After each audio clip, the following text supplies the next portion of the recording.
안녕하세요. 리엠파트너스 이승재 변호사입니다. 네, 안녕하세요. 엄민지 변호사입니다. 요즘 정말 말도 많고 탈도 많은 사건이 바로 리딩방 사기 사건인데요. 최근 이 사건이 정말 처벌 수위가 높아져가지고 특히 이런 유형의 사건에 연루됐다면 어떤 점을 조심해야 되는지 알려드리겠습니다.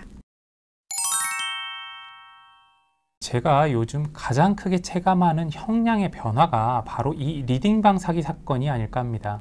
요즘은 단순 직원이라 하더라도 구속 내진 실형, 그것도 장기 실형을 받는 사례까지 굉장히 많이 늘어났습니다. 네, 예전에는 사실 리딩방이 투자자인 피해자 잘못도 좀 크다라고 봐서 경찰서에 신고를 해도 접수도 잘 안 해주는 사건이기도 했는데요. 요즘은 이 사건을 거의 보이스피싱과 다를 바 없이 보고 처벌을 하고 있습니다. 이 처벌 수위는 크게 피해자의 수나 피해 금액과 같은 피해의 정도에 따라 주로 결정되는데요. 일단 피해 금액이 1억 원을 넘어가는 경우라면 실형 선고 가능성이 있다고 생각하시는 게 좋습니다. 이 사건이 특히 아무리 직원이라고 해도 또 아무리 초범이라고 해도 결과가 굉장히 좋지 않게 나올 수 있기 때문에 주의해서 대응하시는 것이 필요합니다.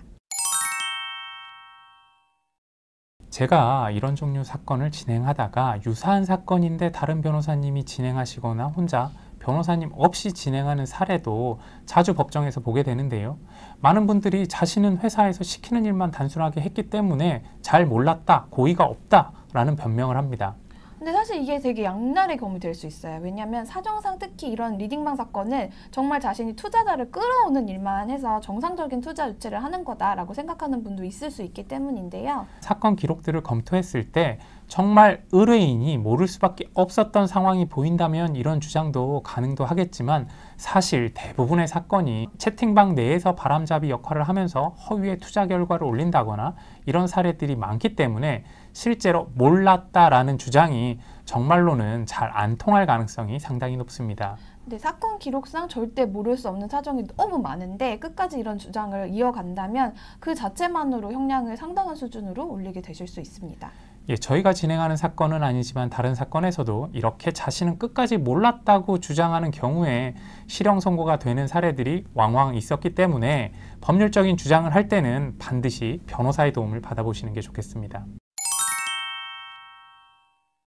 제가 리딩방 사기 사건을 하면서 느끼는 것 중에 하나가 사건 초기에 변호사를 잘 선임하는 게 정말 중요하구나 하는 건데요.